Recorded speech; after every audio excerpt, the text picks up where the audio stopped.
What is up, everybody, and welcome to the Flopbuster Movie Show with Tony and Gabe, and this time Julian down there, who's joined us a few times on the show for Star Wars. We did the Disney animated ranking at one point, and now we are doing the Lost Boys live watch-along. And so if you have the movie, cue it up, get to the Warner Brothers logo, and we'll get started here shortly. How you guys doing tonight? I'm good. How about yourselves? How you doing, Julian? You ready? Oh, yeah. Look at this, Andy. Got Andy in the chat. A buttercreamer is always ready. The Buttercreamers. And we'll eventually do a watch-along of the movie The Buttercream Gang, which you can find on YouTube, which was an informational, don't do drugs kind of VHS tape they'd show in elementary schools that I introduced these guys to. And they love it. They love the movie. So we'll talk about that movie. Did we love it, though? Did we? You haven't watched it, and Gabe has a tendency to hate things before. Oh my God! Are you starting this shit up right now? I think at the top of the show, I think I need to bring up the elephant in the room, which is we've been watching movies lately. Obviously, getting into the Halloween season, horror movies, spooky movies, whatever it is. Gabe does hate the Lost Boys too. I'm pretty sure. But I talked about this movie, Dark Harvest, which I thought was a lot of fun. And it's based off a book, which I have not read, but I've heard good things. I checked out the film because my good friend at Sinister Cinema, Jason, he recommended it. I said, Gabe, you should check it out. It's really fun. And then Gabe goes, oh, you only like the movie because it takes place in the 1960s. And then 50s. Everybody's like, well, 50s. And everybody's like, Gabe, was the movie bad? And he goes, no, the movie was good. So we all know you have a tendency to hate things even before they start. Dude, you totally just like you just totally just like fucking fucked up the entire scenario. I said I know why Tony likes this. It said in the 1950s. And then I was like, but I'm only like I said, I'm only what like do you think 15... I am? What do you think I am? Some fucking greaser? Do I go to Vegas and do like Elvis shows or something like that? You do. I'm obsessed with 1950s and I was like, but I'm only 15 minutes in. I was like, I'll reserve judgment upon my final grading. What the fuck did you think it was? The Outsiders? Hey, I don't know. You're fucking pony boy over there. You're Ralph Macchio. Ralph Macchio, Johnny, man. No, but I did say afterwards, I was like, you know what? This movie was actually pretty decent. I was like, it's pretty good. Whatever. It's a fun monster movie, so I'm glad that you checked it out. It went under the radar, but it was cool. It was definitely cool. Tony is always going in on Gabe. Oh, yeah, no, I am, because I got a beef to pick with everybody here. Julian, you too, you're a part of this problem. We had a troll last week, right? And this guy was a creep. We had a creep in the chats that was harassing, and I accidentally took him out the chat. I didn't realize. And then everybody was going in on me. It was pick on Tony when I just wanted to talk about The Exorcist. So you know what? This is my revenge moment, Gabe. This is my revenge moment. No, I do have a bone to pick with Julian before we get started. Let's because this motherfucker, right? We were all on WhatsApp, right? And this guy's like, well, I can't chat on WhatsApp. Let's move back to Facebook Messenger and I'll be more active. Motherfucker, we switched up our chat to Facebook Messenger so Julian could be more active. And this motherfucker posts like once a week. Like, hey, what's up, fellas? This is true. And then that's it. You know what? This is true. Sorry, it's just that my phone goes off every fucking second, every message you sent, and you guys fucking talk way too much in that damn chat. I'm trying to keep up with it, and I can't because it's just I'm already like fucking paragraphs like behind. Devontae is not coming back. If he shows up in here, I will delete every account. I will block every Devontae account I see. Leave Devontae alone. No, I will not. Anyways, my big announcement was that we're going to be on the Not That Bad podcast tomorrow talking about the Munsters.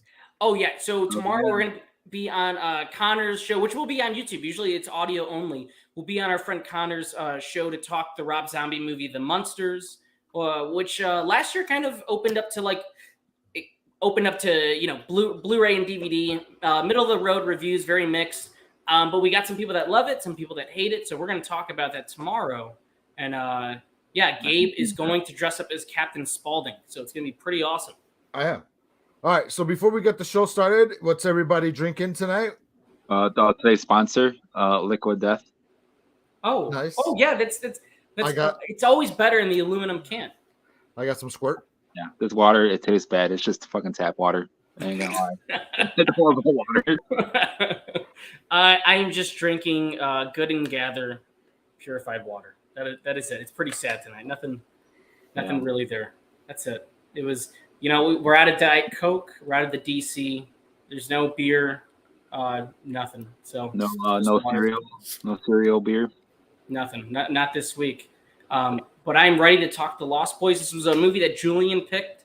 Julian recommended this. Yeah, Julian recommended we do a watch along of The Lost Boys, and then we'll talk about what the best vampire movies are. We'll word on the street is that the sax man is Julian's uncle. Yeah, man. Oh yeah. But we'll get into that. We'll talk about Baby Oil, the sax man. I had an uncle that used a lot of baby oil.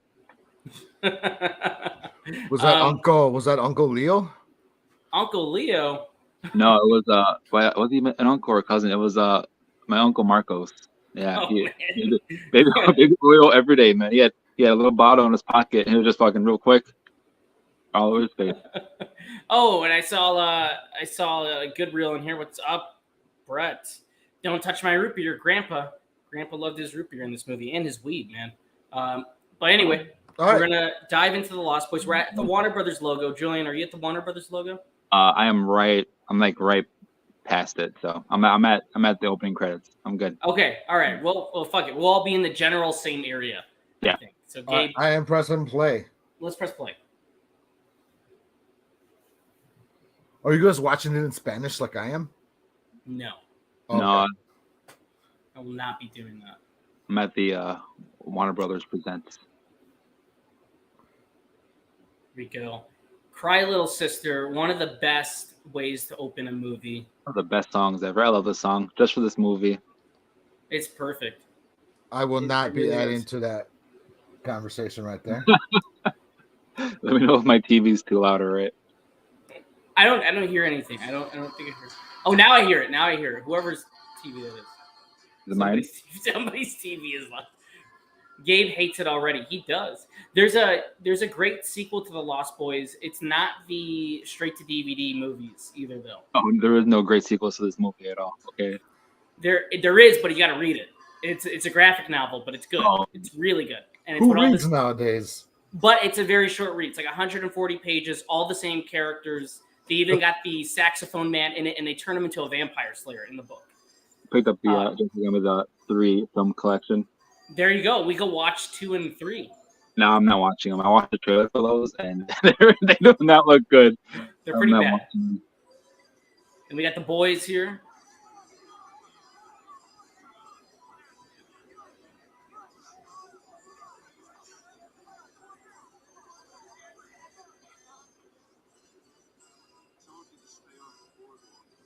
These guys are the only ones that make the dangling earring, the androgynous look. They make it look kind of cool. I think you should pull it off, Gabe. The what? Just like the mesh shirts, the dangling earring, the motherfucker. I'm like fucking 300 pounds. A 300 pounder in a mesh shirt does not look good. It'll be our own rendition of The Lost Boys. No, you could be Nacho Libre. No, I'm good. No.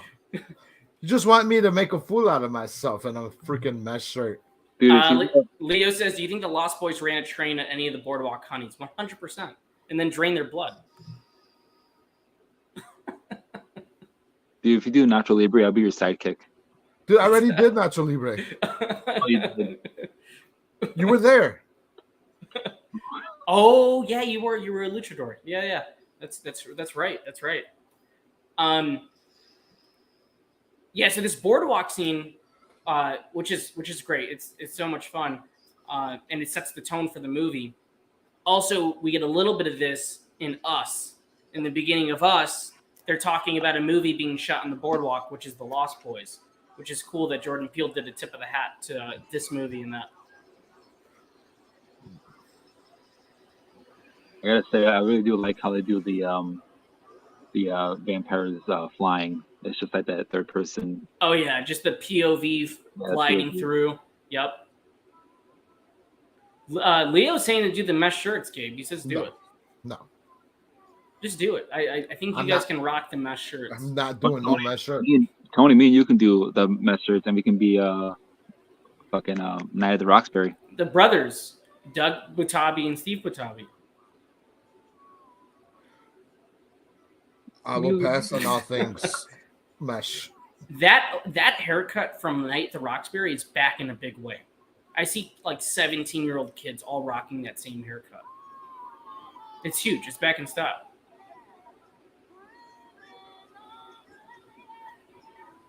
So is this 30-year-old Jason Patrick supposed to be like a teenager? Yes. Okay.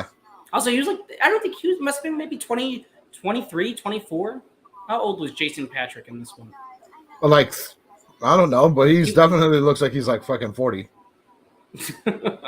The mom was in Parenthood. And she's like the mom in everything. I feel like in the 80s and 90s, she was just the mom. Edward Scissorhands, mom. She was the mom in Edward Scissorhands, yeah.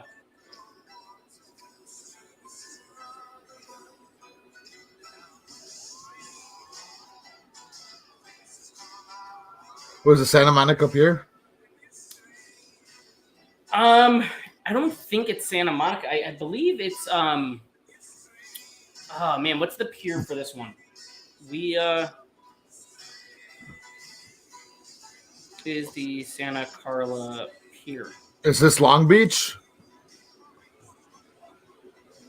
It's Santa Cruz. It's the Santa Cruz Pier. Santa Cruz. Whatever. Yeah. So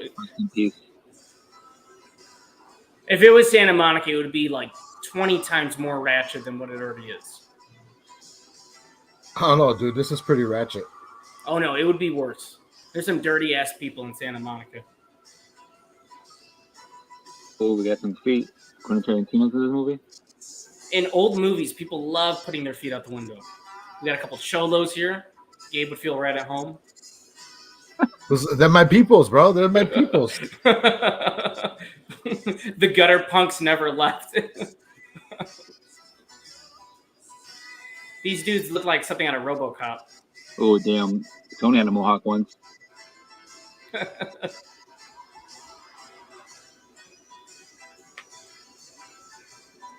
I highly doubt Tony had a mohawk. Maybe a faux hawk, like those. He had 2000s Italians had them. I had the faux hawk. This is also produced by Richard Donner, and if you look in Lethal Weapon, in the back of Merton Riggs on a banner for a double feature, it's The Lost Boys, and I'm not sure what the other movie was, but they both came out the same year, so there was a little tip of the hat of The Lost Boys and Lethal Weapon. Yeah. There's Michael with his motorbike. We should all get one, man.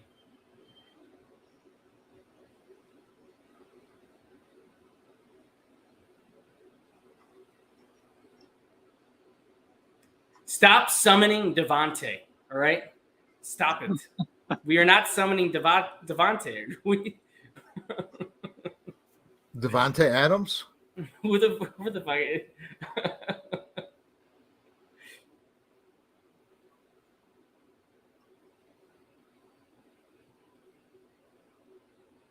Rest in peace, Grandpa. Yeah, the grandpa was the best in this movie for sure.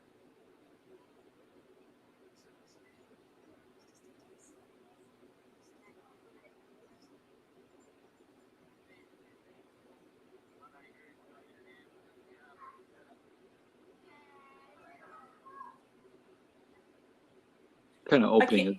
Who does that? Playing dead. That's kind of fucked up. I'm glad that we know Gabe is a hater of Jason Patrick. I don't know what Jason Patrick ever did to you, man.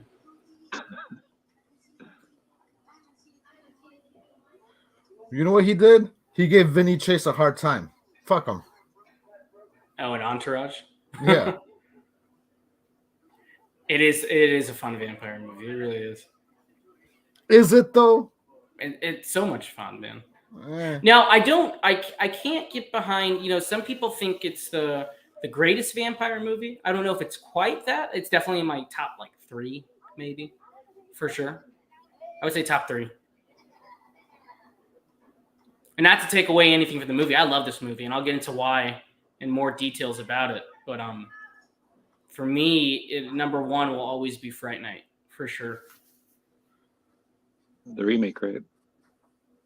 I mean, I like the remake too, but definitely the first one. The first one all the way. Always the first one. Thank you, Leo. I don't like Gabe's attitude about this movie too. No. The old fart. That's Gabe. Now you guys are old, not Julian, but Gabe more so. Did you ever have a peanut butter bopper?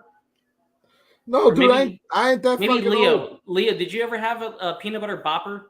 Were they good? Peanut butter bopper. What is that? It was something that Grandpa had in the fridge. I ain't that old. Don't touch my peanut butter poppers. Yeah, but we all remember like tasty treats from our childhood.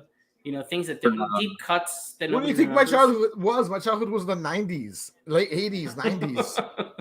Remember, Skippy used to have those peanut butter tubes, like yogurt, but it was peanut butter. Oh, yeah. I remember those. Those were good. It was Skippy on the go, yeah. Skippy on the go. They brought those back. They're at Costco. Are they? Yeah. What about the Skippy bars? Did they bring back the Skippy bars? Oh, it's the same one that's in the jar. Same one that's in the jar. They had the dog that would rap. He was like a Jamaican dog. Are you talking about Poochie from The Simpsons? The dog that could rap? No. This was a Jamaican dog. Oh, so like who let the dogs out? Jamaican? Yeah. Bob Marley, Jamaican. All right, we're about to see some epic shit right now. The Bahaman? I think maybe Gabe doesn't like this movie because of all the homoeroticism makes him uncomfortable. Look at this shit right here. Damn. Definitely not. But do you remember when I said like the 80s were very sweaty and everybody was like always wet? They're always wet and sexy, and they're always like sexy. But movies in the 80s are and especially the 90s are very sexy. They're always trying to bone. Everybody's trying to bone. Ain't nobody trying to bone. This guy's trying to bone right now. Look at him. There's Judy Gertz. Or Jamie Gertz, who didn't really, I don't think she really caught on after this. She did the sitcom Step by Step with Robert Baratheon, which was a Chicago sitcom.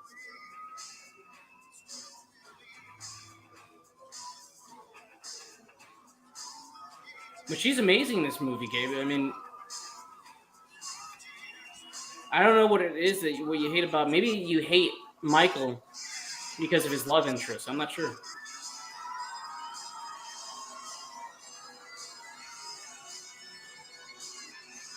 This looks like a Klan rally. Dude, they are in it. They are just pumped. This dude's going in. The ballot is just at an all-time high right now. This could double as like the American History X party. Is there a full version of this song? This dude's an actual like sex. Yeah. So in a little more backstory in the comic book, they make him a vampire hunter, and the reason why he's lathered in baby oil is because it's holy baby oil that defends him from other vampires, so they can't attack him. It's how he stays safe. So they make him a big character in the book.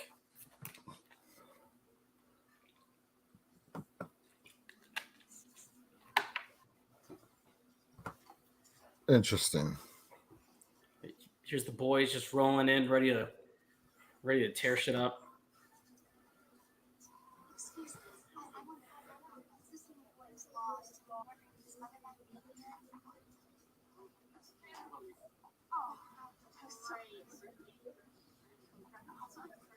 Hey, it's the dad from Richie Rich. Yeah, he was a pretty prominent character actor. He's also a Herman Munster as well in the Munsters. Here Come the Munsters in the 90s.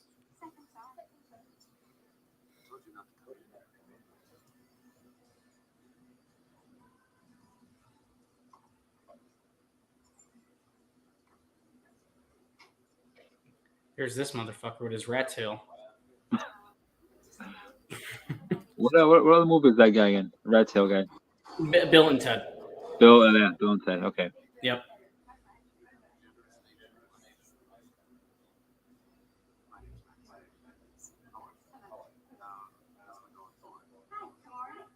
European Vacation, the Goonies. See that on the side right there? Yeah, they got a lot of stuff in the background. I see A Star is Born over there. Yeah, European Vacation. I mean, this is the peak of the video store right here. RIP video stores.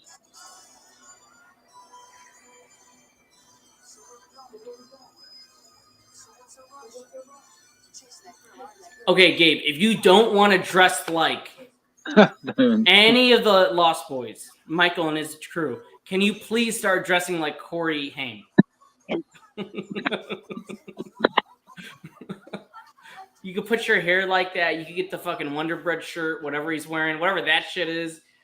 I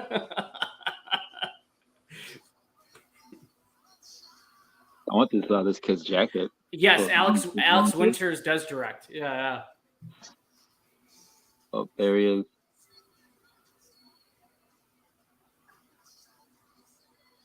That's right. That movie Freaked. That's true. We should be able to bless ourselves. Gabe, you're an ordained minister. You could probably fight vampires. I am an ordained minister. Yes, he is. out of my many talents. In the original script, too, the Frog Brothers were supposed to be 8 years old. They changed it to get Corey Feldman.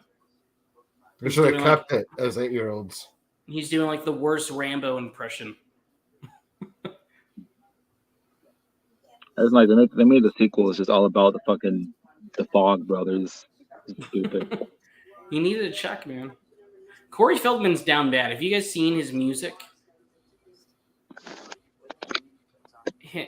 Julian, you should look up Corey Feldman's music videos and his stage shows. People pay to see him, and it's horrible. It is like nails on a chalkboard. Choreography.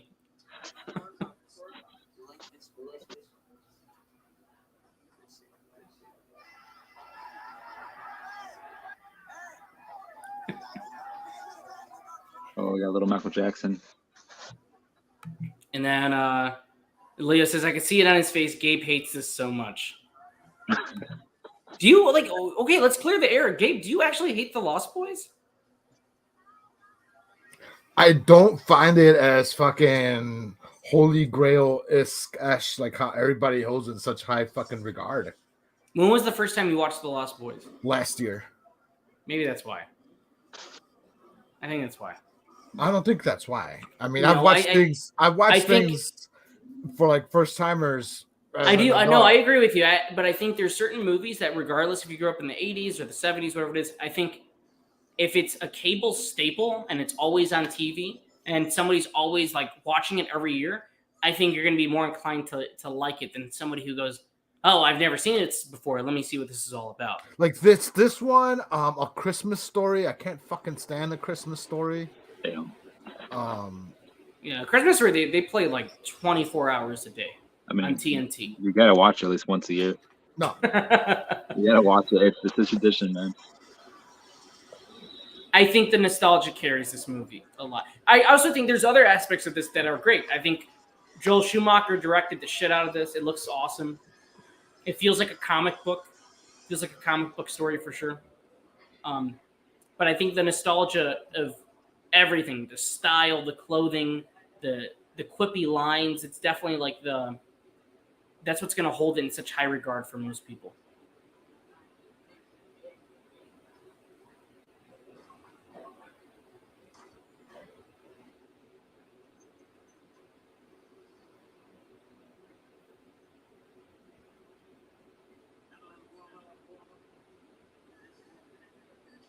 And if this isn't... Oh, go ahead. No, go ahead.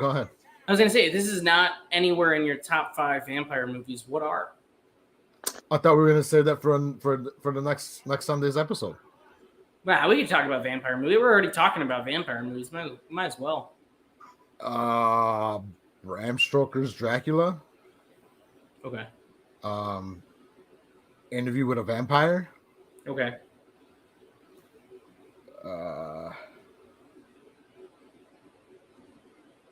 I don't know. I gotta think about it a little bit more. Interesting. Is it Twilight? No, it's not Twilight. You know, I fuck around with you with Twilight. Like, I enjoy Twilight, but not like top 5, top 10 vampire movies of all time. It's just, it's a fun movie. It's a fun movie to watch.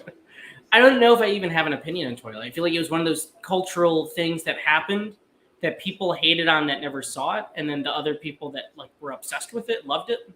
And there's like no middle ground.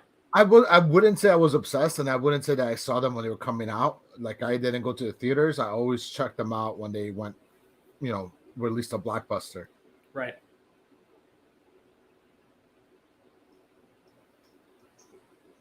This kid loves hanging around at the comic book store and not buying anything. Yeah. I mean, that's what kids did back in the day. Somebody else I know. Well, me and Julian went to a comic book store, and no, I had money. I always had money with me at a comic book store. But Julian was reading this book for too long, and this old lady kicked us out because of it. And I had 2 books in my hand. I was ready to buy them. I was like, what the hell? She took the book out of his hand, too. We were like 12. Yeah. So you're gonna buy it and read it. His reaction was priceless, too. He held his hands out like he still had the book in his hands. Like he couldn't just believe that she just snatched it away. That was on Harlem. That was the comic book store on Harlem in Riverside or Berwyn, wherever it was. Yeah, I remember Riverside. Like, 10-mile bike take because we went the wrong way.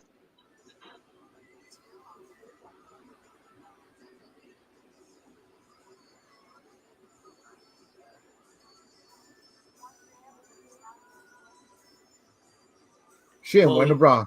I know. I just noticed that in 4K. That is a highlight. That is that 4K quality. That is a highlight so far of this movie. Yeah. Also, I feel like Corey Feldman overacted the shit out of this, and I think that's what brings it down for me. Yeah. What about Corey Feldman? What did you say? He overacted the shit out of this. Yeah. Yeah. He's doing like a Sylvester Stallone voice. That's what set, like, that's why I don't put the fucking Jasons with him like higher, because he fucking sucks. You know, I just think in general I just don't like Corey Feldman. You don't like Mouth in the Goonies? I don't like the Goonies at all. Really? Yeah. That's interesting. Maybe that just wasn't your era. Maybe like the Spielberg kids on bikes thing just wasn't your thing. I love E.T. Weird. It's Corey Feldman, bro. It's Corey Feldman I do not like. Also, guys, I've said this before the show. Gabe doesn't like when I say this. If you fill in the phrase, Gabe, I don't like, you fill out anything, and it's probably correct. It's probably correct. Oh, this song's about to be a banger right now.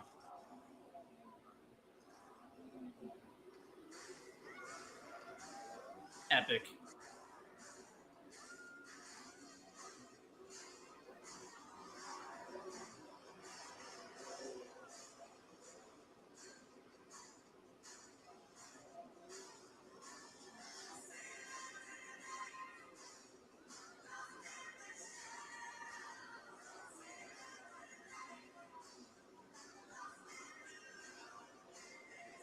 Well, I guess it doesn't help that you don't like half the cast. Corey Feldman and Jason Patrick? I don't understand the Jason Patrick thing, because Jason Patrick's very good in this. I think he pulls off the whole menacing, tough guy going through some hormonal changes thing. I think he pulls it off pretty well. Does he? 100%. Michael's a great character in this, for sure. I think what throws me off is that he looks like he's 30 playing like a 20-year-old. All these guys, though, they all look old as shit. Matthew Broderick was like 31 playing Ferris Bueller. At least he still looked young. This guy looks like he's ready to. He has some grays in his pubes. Do you want to see that?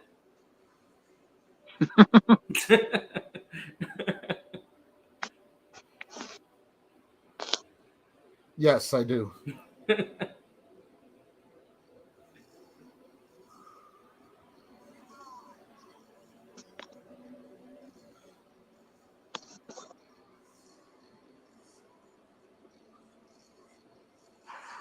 This is great stuff.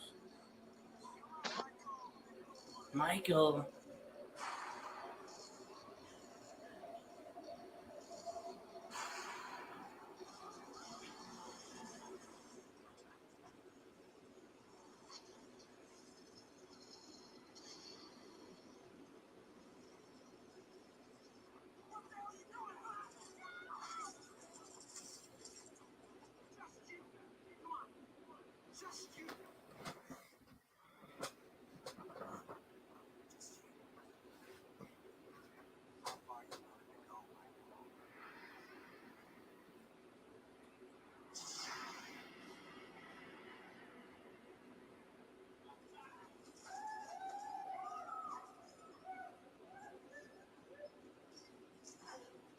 Is Andy asking if you hate Ninja Turtles? No, you like Ninja Turtles.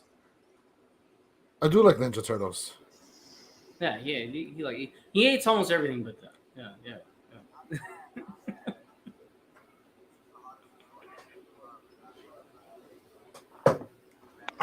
Would you like to hear that? I think Kiefer is like the best part of this. Oh, that's the truth. You're not wrong with that. I mean, he's pretty awesome in this movie.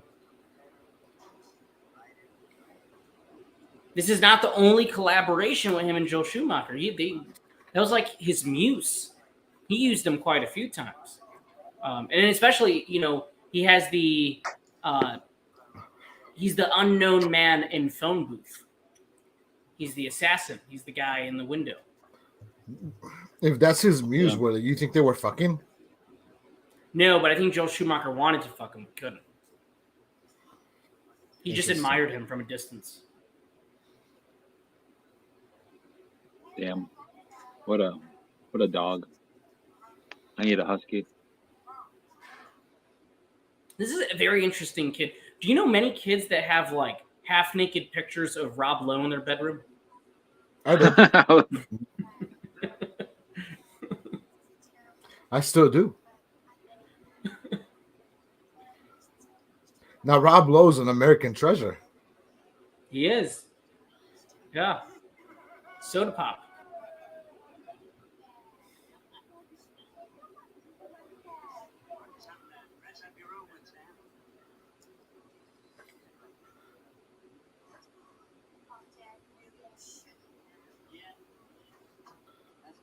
Would you want a taxidermied beaver? Yeah. No. The taxidermy that stuff freaks me out. Don't like it. I've looked into getting taxidermied once I'm dead. Stuff's kind of expensive, man. Do they do it for you? Can they do that for you? Do you want It's about $90,000 to get a human taxidermied. It's fucked up. It's about $75,000 to get mummified and put in a sarcophagus. Let's start a GoFundMe and then we could do it for you. I would not mind being mummified. We should look into that. Let's start a GoFundMe or Indiegogo, some kind of Kickstarter for Gabe to get mummified for sure. Oh yeah. Can I keep a jar of like your organs? That's crazy. That's sick. Demented. So do you think Chinese food is better back then in the 80s or now? I don't know, but they were so obsessed with it in the 80s movies. They're always eating it at the dinner table, milk or something. Because it's exotic. Yeah, like they're always into it, or I don't know what it was. In the 80s, they were obsessed with Chinese food. I feel like from the 60s on, they started to become more accustomed to different cultures and different foods. So it was like kind of like, oh, this is cool.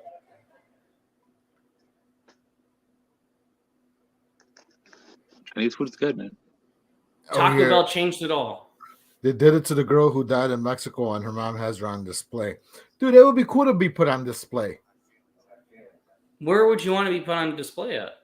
I don't know, at home, wherever in the museum. Imagine like fucking 200 years from now, like they dig up my mummified body and it's like, who the fuck is this dude? And they're like, all these fucking crazy stories about who I am. And little did they know I'm just some fucking Mexican that was like lived in your legend would just your legend would be carried on for sure. I think someone put their grandmother like in a, I don't know what it was, but it was like their kitchen table. Is this like a taxidermy thing or like a serial killer thing? No, like it was like a clear liquid that hardens. I forgot what it's called.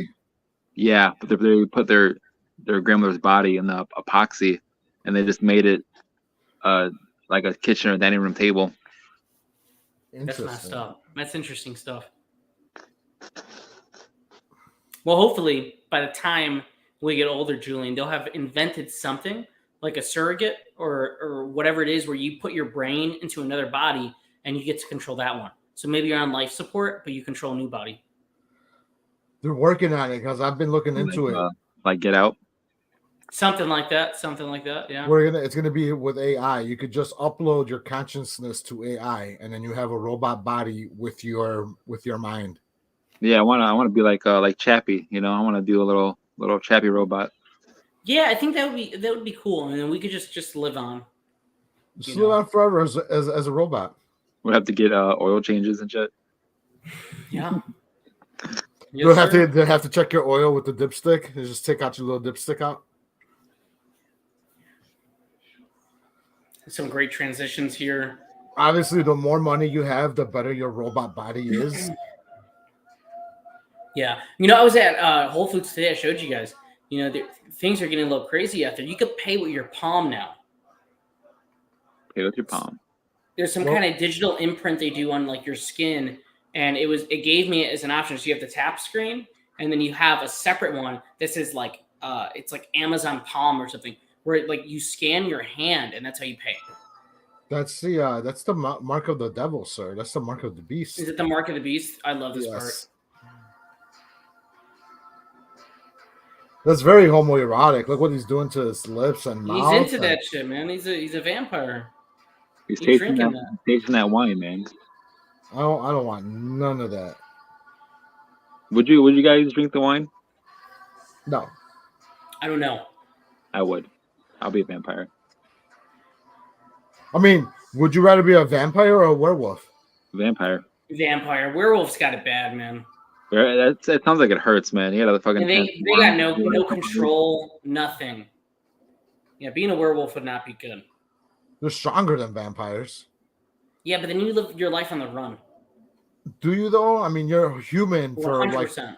You're human for like 29 days out of the month. Well, you don't know when you'll turn. That's the thing. You turn on the full moon. Full moon. You don't know that. Like, yeah, you do. Look at all werewolf legends. In all the vampire movies, why in the vampire movies do they freak out? Oh no, I don't know when I'm gonna turn. And then they're in public, and then they turn right in front of everybody because they don't know when the fuck it's gonna happen. Full moon. You're saying we need to go back in time into all these people. Oh, you're gonna turn into a vampire. You're gonna turn into a werewolf right now. It's a full moon. That's why we're fucking werewolves. I've never seen a werewolf movie where they knew the exact moment they were gonna turn. Those guys are always scared. We just watched the fucking werewolf in fucking London. They're in a full moon, man. It was a full moon. An American Werewolf in London, dude, he had no control over it though. It was during a fucking full moon. He knew when it was coming. Why do you think he wanted to be fucking chained? What do you think all these werewolves always say? Oh, chain me up. Fucking something's. I'm about to turn. Chain me up. They all get fucking chained up. I get that, but I'm saying they don't know the exact moment it's gonna happen. They yes, they do. As soon as a fucking full moon hits. You know what? We're gonna argue about werewolf lore forever. Gabe needs to admit that he is wrong because in those movies they are sad characters. They are fucked up. American Werewolf in London does not end good for him. You should not want to be a werewolf. Change your answer. I never even gave my fucking answer. What is your answer? It was a vampire. I was just fucking saying. You just went in on fucking werewolves for no reason. My point is, I would not want to be a werewolf. It looks painful. It seems like it sucks. They look like drug addicts. You know, Louis Talbot in those werewolf movies, the Wolfman, he's always like upset and sad and scared and lonely. You know, Jerry in Fright Night, he's having a good time. Him and his little homo boy he hangs out with, his little mate, his servant. And then he has sex with hookers all day. I mean, it's come on.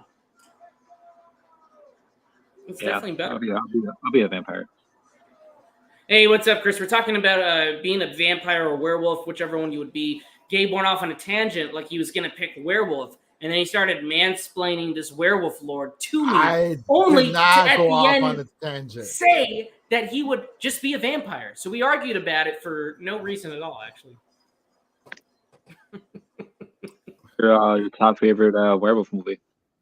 Oh, Tony's just giving me a hard time on the show because he can't handle me in the chats. Oh, no. I can't use the chat. But here's the thing. Leo and Gabe team up now. So we got into a bunch of debates. One was out about the Spider-Man movies, which is totally another episode. I'm not going to bring it up here, but we'll probably talk about that at some point.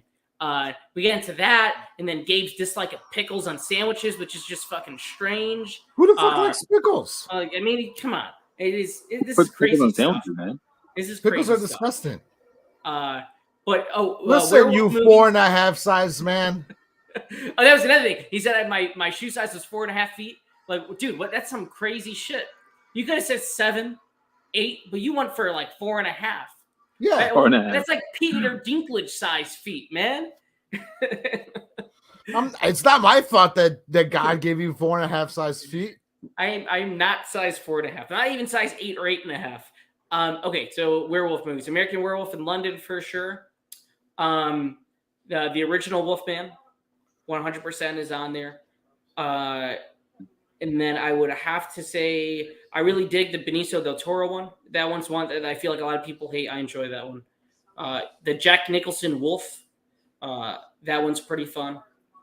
But I feel like that would probably be it unless there's a few that I'm forgetting.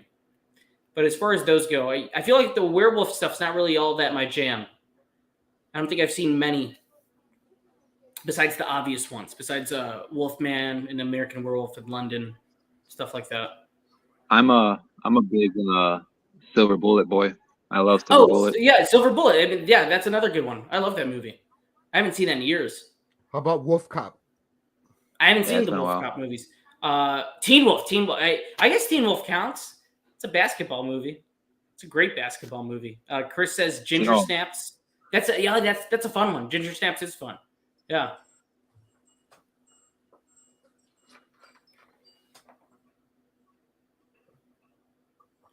Teen Wolf is a fun time. Teen Wolf 2, not so much. In the 80s sequels, why they never bring back the original actor? It's always somebody's cousin. So in Teen Wolf 2, it's not Michael J. Fox, it's Jason Bateman. Yeah, at least it's just a cousin. It's like Grease 2. Oh, my cousin Sandy. I'm taking Jason Bateman over Michael J. Fox. Really? Yeah. I'm kidding. I'm kidding. I don't know if it's a fair comparison. Curse could have been great if it had gotten the original movie. The first one was basketball, right? And the second one was boxing. It was boxing. Yeah, the second one was boxing. It's sort of like Air Bud. They went from like baseball to football to basketball. Dude, yeah, Teen Wolf should just keep going. It's like UFC Teen Wolf. We have lacrosse Teen Wolf. Just like different ones. Yeah. Are there more than 2 Teen Wolf? No, there's only 2. I don't understand. We continue it. I'm just saying, like, instead of, like Air Bud, there's like Air Bud hockey, like Air Bud basketball, Air Bud football. We could just do Teen Wolf. They're all good though. Every Air Bud's good. Every Air Bud's a good movie, right? I don't even talk shit about Air Bud. Wait. There's one. It's getting bad when the puppies start coming out. Air Bud puppies. I don't know what they were thinking. Air Buddies. No, they just bring back Air Bud. I don't know too much about the Air Bud lore. Chris brought up Cursed, which is, I do agree, there is a version of Cursed that I would like to see, which is the one that was never released. Grease 2 over Grease 1. I said what I said. I haven't watched any of the Grease. Chris, I cannot agree with that. Grease 2 over Grease 1. I know there's like a huge fan base for Grease 2. The first Grease is in my top, I would say, 30 favorite movies, for sure. And Saturday Night Fever. John Travolta was on top of the world.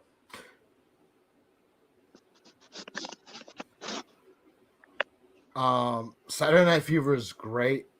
I think Travolta is better in that country one though.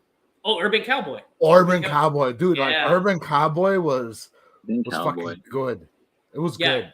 Urban Cowboy's really good. Yeah.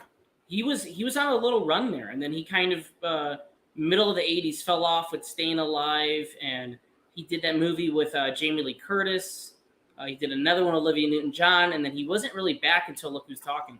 Looks Who's Talking too. What's that movie? Look Who's Talking Now. Phenomenon? Look Who's Talking Now. That's a great movie. Come on, man. With the dogs. Is that what it's called? Phenomenon? When he gets psychic powers or something? Phenomenon. Yeah. Did you guys see him in Michael when he was the Archangel? He's the angel. Yeah. For those of you keeping up right now, we're at the moment where Michael's really coming into his powers. Nanook is is by the bath with Sam. Michael's just spilled the milk. He's coming up the steps right now, and Sam's singing in the tub. Travis is saying he always wondered what Granddad's peanut butter poppers taste like. That's what I was saying at the beginning of the show, Travis. What were the peanut butter poppers? What did these things taste like? Was anybody around to try those?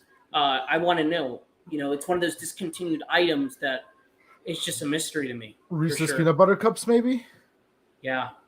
Yeah, Chris, I love that. I love the original Taking a Pelham 1, 2, 3, but I think the Tony Scott remake is really good, and Travolta's fun in that. How much more time we got left on this flick? I don't know. I don't think we got a lot of time left. This movie's short. This is a short movie. 99 minutes, maybe. Yeah, but I feel like me and Tony are watching the movie, and you're just sitting through it. Come on, man. I'm trying to think of my favorite vampire movies for sure. The vampire. I feel like there's so much there to play with that I just love when it comes to vampire movies. I know you guys are gonna give me shit for this, but whatever. I really enjoyed Dracula 2000. I do too. We did a whole episode about it, right? Yeah, and I do enjoy maybe the first two Underworlds. I'm trying to think of my. But that has to do more with Kate Beckinsale than the actual stories. Underworld 2 has one of the greatest scenes, What about Van Helsing? Oh, I was just about to say that. That's my greatest werewolf versus vampire movie. Van Helsing, the one with Hugh Jackman? Hugh Jackman. Kate Beckinsale? Oh, yeah. Kate Beckinsale. Yeah, Travis, I just talked about the comic book. I love that comic book, the Lost Boys sequel. It's good. It's a quick read. I recommend it to anybody that loves this movie. It dives into so much. I love Vertigo did a great job with that series. There's a few movies everybody's talking about in the chat that I want to highlight. Renfield, I have not seen. It's one of those I missed out on. No, I haven't had a chance yet. Me and Victoria want to watch it. I don't know why. It's on Peacock. I feel like every year there's always one movie that I miss out on. I just wasn't there at the moment to see it in theaters, and then it comes to video. I really liked Last Voyage of the Demeter. I was a big fan of that. I think they expanded upon that section of the book perfectly. I had a lot of fun with it. I know a lot of people thought it was a slog, but I loved the effects. I thought it was really cool. Felt very Francis Ford Coppola Dracula. Once Bitten's a lot of fun. I forgot we got 2 vampire movies in 1 year, huh? Yeah. We covered Once Bitten on the show. We did cover Once Bitten on the show. We had a lot of fun with that movie. Jim Carrey. Yeah. And Near Dark is one that I love. Near Dark so much. Catherine Bigelow's movie. I'm trying to think. You know which one I enjoyed as a kid that doesn't get a lot of love is John Carpenter's Vampires. Oh yeah, it's so much fun. James Wood is. Yeah, no, that's one I always I feel the need to revisit, and I was like, damn. By the time Halloween comes, I always forget about it. I want to rewatch that for sure. I enjoy that movie a lot. Travis is saying Morbius. Damn. Morbius. Time. Whoa, I have a giant cardboard cutout behind my bed with his eyeline looming over me as I sleep. So I'm going to say it, Morbius. Wow. Oh, man. I haven't seen it yet. Morbius was one of the few movies I almost walked out on. I have not watched Morbius yet. Is that on Disney Plus or HBO? Probably one of those streaming sites. Maybe Amazon on Stars. It's like Sony Marvel. Oh, maybe it's on Disney Plus. I don't know. It might be. I have 2 copies. Do you want my digital code? Oh yeah. Do you own that? Near Dark. I love the original Dracula. I have fun with. It's not the best. I mean, they take a lot of liberties. It's only 70 minutes, but it's a fun time. Nosferatu. Not Nosferatu. The 70s one is really good. And then I love Francis Ford Coppola's Dracula. I think that's the perfect Dracula movie. I love that movie so much. It sets out so much vampire lore and sets up so much that I think it's like the quintessential vampire movie. And I understand there's others before it, but Dracula, that one just sets everything up. It takes a lot of the best elements of the book. It changes some things for sure, but it covers everything that you would get out of the book. And I think he did a great job. It's so sexy. The sets are amazing. Gary Oldman is so cool as Dracula. I love Winona Ryder in it. What's his name? Billy Campbell is in it. He's great. The Rocketeer. Yeah, no, I have a lot of fun with that. I love that movie. That's one that's a staple for me. Megan Fox, that came out about a year or two. Was it called Night Teeth? I don't know. I don't remember that. How about the Megan Fox movie that came out about a year or two ago? Oh, Night Teeth. I heard about that movie. I have not watched it. Oh, Megan Fox could bite. Dude, Megan Fox could bite me anywhere she wants to bite me. Yeah, she's a succubus in Jennifer's Body, which is I mean, I guess very. I let her suck my bis. Just Jennifer's Body. It's a fun movie. Very fun. Very fun. Jennifer's Body. It's one we should cover on here, man. That's all right. I don't think we have any females in this watch along. It's like he's like watching his words here.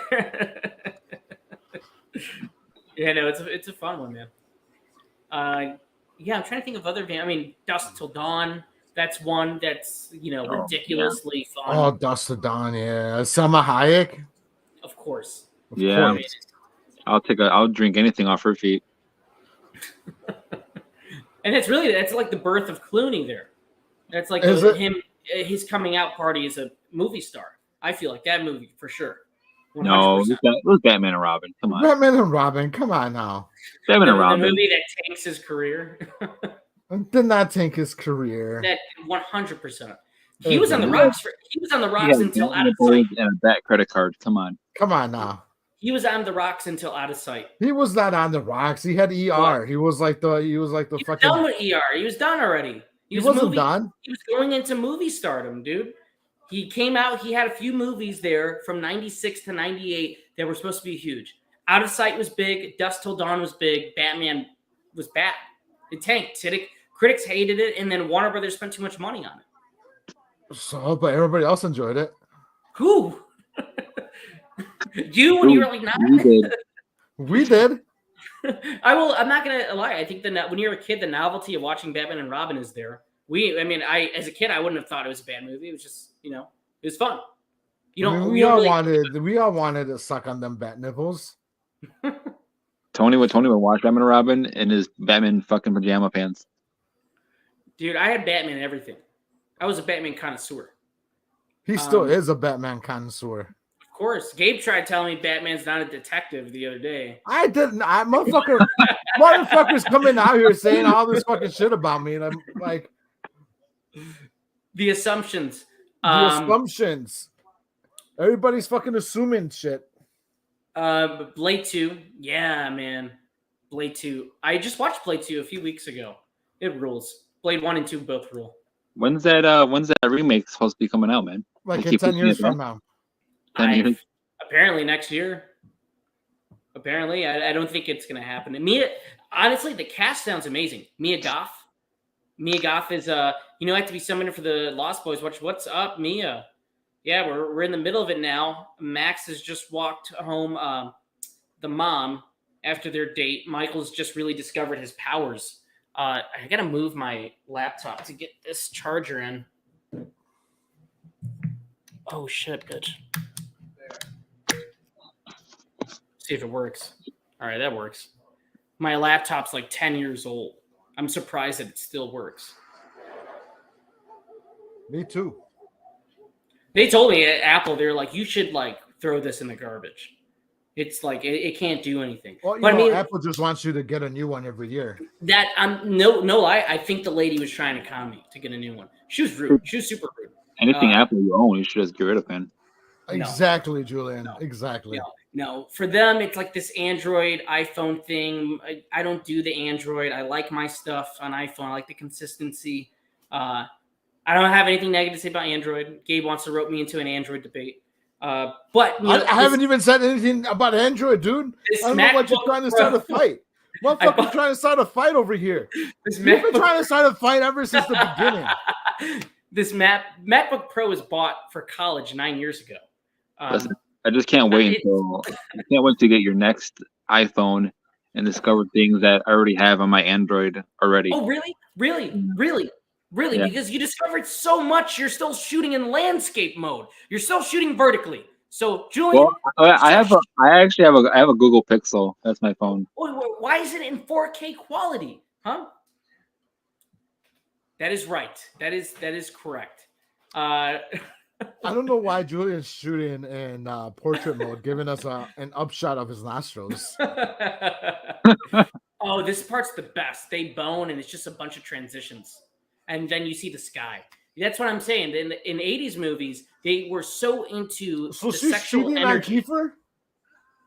Yeah, man. You're gonna cheat on Kiefer with Patrick? What is your bone with Jason and Patrick that you have? What is your bone with Jason Patrick? I just don't. I don't know. I just don't like Jason Patrick is all. You're gonna cheat on Kiefer with Jason Patrick? You know, Joe Schumacher. He's such a sensual director. He's so good at creating that erotic atmosphere. That's what's so great about those parts of the movie. Chris, do not let Gabe blind you. He plays victim on the show, but he's also the aggressor. He's the aggressor behind closed doors. Am I really? And Travis, that's a great point. Using the Filmic Pro app for iPhone and also the Moments app make your phone really seem like DSLR. Or sometimes, if you use the Moments app, you can really emulate film stock on certain cameras. But Filmic Pro is a fantastic app, a really, really good app. I've yet to see these Android people show me some great Android video footage, but they always go, "Well, you got it first."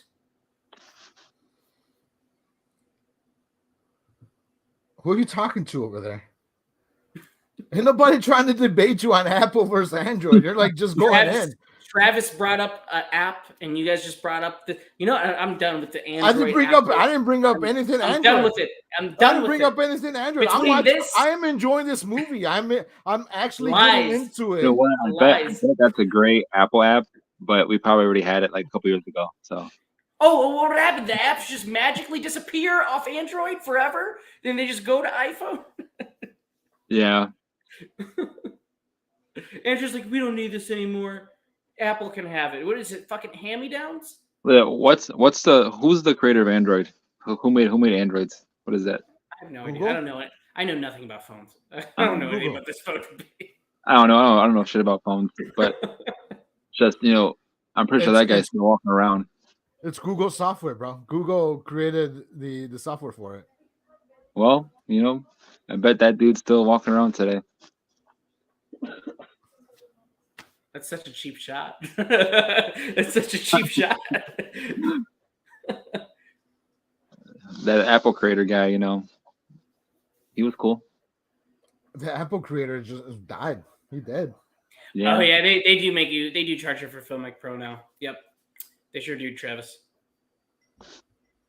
This dude's what's up with his shirts? Gabe, I think you should buy one of these. Look at the shirt he's wearing. You should buy that outfit. This is fucking smock, dude. It went from like his fucking shoulders to like below his knees. It's like a fucking muumuu. Shit, like remember when Homer Simpson tried to get like obese so he couldn't work? Yes. And he started wearing that muumuu? That's the fucking muumuu that dude's wearing. It's a great episode. And you could wear that outfit in the video games too. It was awesome. He's got an interesting sense of style, man.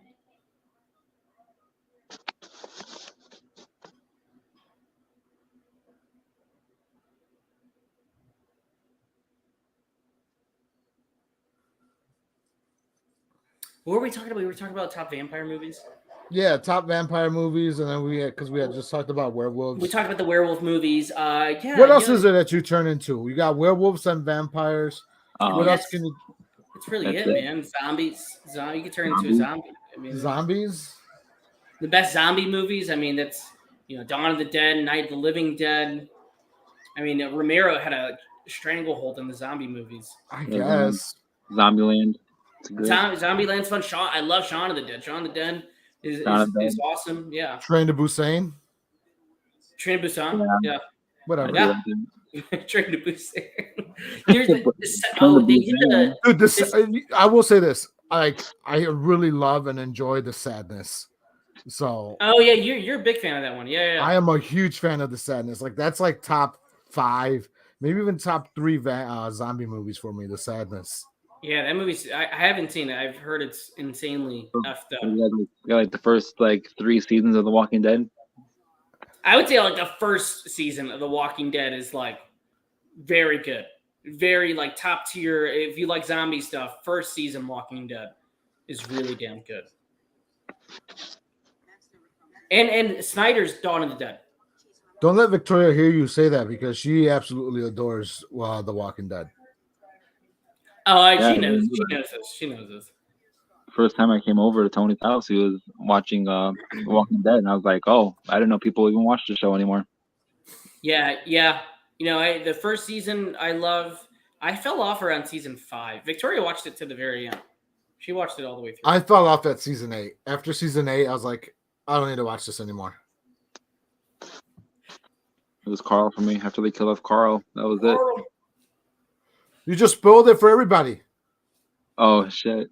Well, it's been a couple years now. They're a little too late. Really, you liked Carl that much? You love that pudding eating motherfucker? Hell yeah! Hey, Carl Papa, baby. Man, Carl was a little bitch.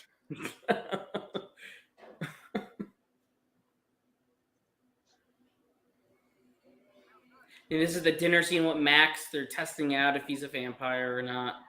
They already invited him in, so they just, they went against all lore right there.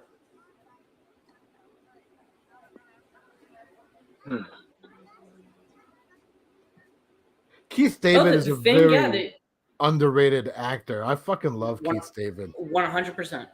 I agree. He has this everybody talks about majestic voices, and Keith David has one of those majestic voices. Like he could narrate anything as well. Like Morgan Freeman, Keith David, fucking what's the dude that played Darth Vader's voice? James Earl Jones. James Earl Jones. Yeah. Like they all have these awesome, amazing voices. I think Gabe brought up Interview with a Vampire. I brought up Interview with a Vampire because I fucking absolutely love the books. I've read all of the Anne Rice vampire books. So Interview with a Vampire, which also I told Tony the AMC Interview with a Vampire series was actually pretty good. I know they're going to do a season 2 for it. So yeah, I've heard a ton of good things about that show. Yeah, people love that one. They definitely did. I'm trying to think of other movies recently. I mean, there's not many recent vampire movies that I've really enjoyed. Queen of the Damned, the movie was good for Aaliyah. But as far as the actual movie, I have bones to pick with the Queen of the Damned movie because they take 2 books and mash them together, and it's not that coherent enough for me if you read the books.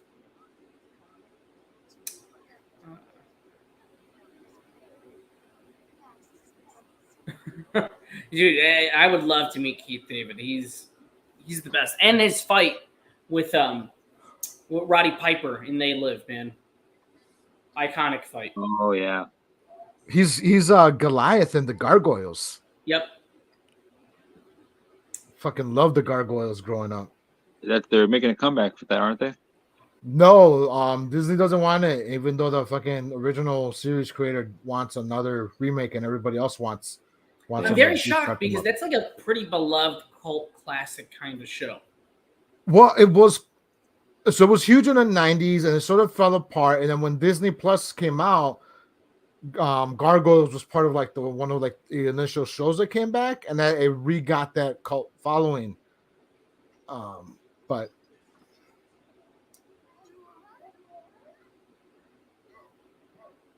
I want to be at that dinner table. I'm kind of hungry. I want some spaghetti and meatballs.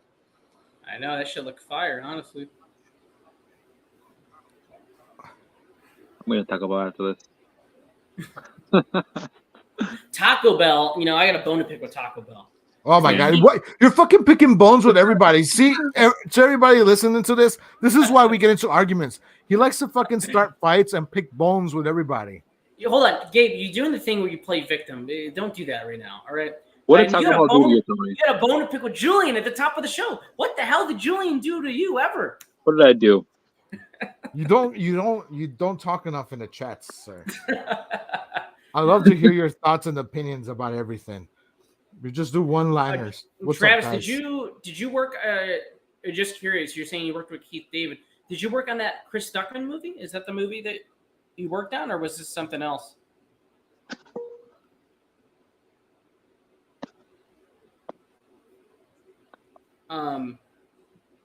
Oh, yeah, I'll tell you my bone to pick with Taco Bell. They change the specials all the time. They're little limited time items. So the nacho fries, they're there. You love them. They're gone next day. They rotate it out so much. And then, honestly, no lie, the birria tacos, their knockoff birria tacos, those are fire. Those are really fucking good. Get it with the nacho cheese and the red dip. It was one of the best items they've had in a few years. They have it on for a month. It's gone the next. That's my small bone to pick with Taco Bell. Not dude, it's every fast food place. McDonald's brings back the McRib once. Yeah, but you know what? A year. McDonald's is dumb. How is McDonald's? McDonald's is kind of trash. So like I expect that from them. Taco Bell, it's garbage, but it's elevated garbage. Where sometimes it's like, damn, like for Taco Bell, this is really good. And it's like, don't, please do not get rid of this. And then they get rid of it. It's just it works. It's working exactly how they want it to work on you. It's heartbreak. That's all I'm saying. This scene rules. I love this moment in the movie. This is the Aerosmith moment right here. I'm a big Burger King over McDonald's guy. I'd rather go to Burger King than McDonald's. I would have agreed with you 10 years ago. 10 years ago. No, I'm not even me, Gabe, me and you have talked about this. Burger King, we said years ago we would have picked. Burger King is good at select locations only. If you have a good Burger King, then it is fire. It's fire, yeah. But if it's not a good one, nuggets. Yeah, that's it at least. The chicken nuggets at Burger King are way better than McDonald's. I don't know. I don't think I've had the chicken nuggets. I think you need to see yourself out. God damn. I do think if you get a really good Whopper, like if you go to a location and get like a damn good Whopper, it is like a top 5 fast food item if done right. If done right. Wendy's, I would say, has the best chicken nugget. Well, spicy chicken nuggets, yeah. You get that 5 for $5. You get them little nuggies.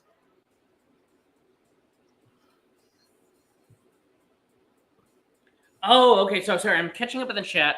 Chris was talking about Gargoyles. I think it'd be awesome if they do like a cinematic live action remake. I think Gargoyles is the one that would work well towards that. If they did some kind of new adaptation, whether it's a show or even a new animated series, whatever that is. That's true, Chris. They do have the ingredients. For most of these things, these limited time items, they have the ingredients. And then Travis, okay, so you did work on Shelby Oaks. That's awesome, dude. That's really cool. Yeah, I'm excited to see what Chris Stuckman does with that movie. Sounds really good. BK rules. I kind of dish fast food when BK is the best. It's better than McDonald's. McDonald's is consistently fine. That's the thing about McDonald's. It's consistently, even if you go to a shitty location, it's just consistently meh. That's what makes them golden. That's true though. But you know what? There's a few McDonald's items that were, to me, some of my favorite limited time fast food items. That would be the Grand Mac. I think the Grand Mac was awesome. And then the signature artisan select burger that had the bacon jam and the onion strings. And they also used, I think, the quarter pounder beef for that. That burger was amazing. And they used like a mustard aioli too for it. They should just bring back supersize. They should. They should bring back the Arch Deluxe. And I'm sure nobody knows what the Arch Deluxe was, but it's good. No, we weren't born. They have that in the UK. They still have that in the Big and Tasty over there. Chris, that's exactly what we've been saying, that BK is really a location thing. Because some Burger Kings are not good, and some of them are just, trashy. Some of them are really good. The two that are really location for me is Burger King and, oddly, the one that's like pretty much exactly like Burger King, just with a different name. They do the charbroil too. Is Carl's Jr. Carl's Jr. If you go to one, it'll be nasty, and then you go to another one, and it's like, oh damn, this is really good.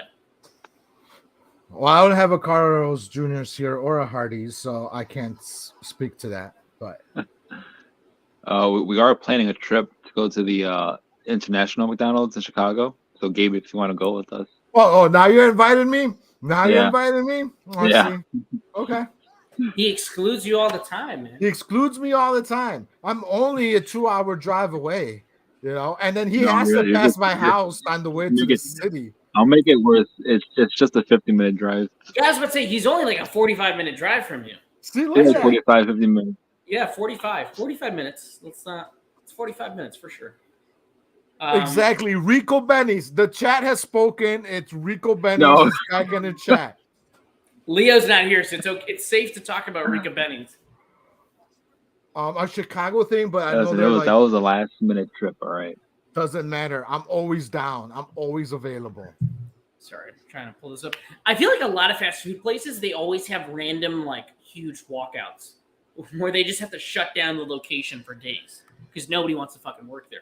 Listen, it's the pandemic. The Taco Bell by my house here, they close at 8. So Taco Bell's been talking about how they're open late, even late or whatever. And then all of a sudden, I go to the Taco Bell at like 9:30. They're like, oh, yeah, we shut down for the day. Our new hours are like 10 to 8 or some shit like that. That happened to me at a Steak and Shake. Me and Victoria went there in Illinois, and the hours on the website said they were open. We went to the door because drive-through, lights were off, everything. There was a sign that said, no, none of our staff wants to work, so therefore we're closed until further notice. Yeah. Shit. Portillo's was very consistently very good until they got sold off, and now they're fucking trash. You think so? Oh, yeah. Really? I don't think I've ever heard you say that. Oh, dude, talk to anybody. And I know every people Portillo's tastes the same. It's not the same.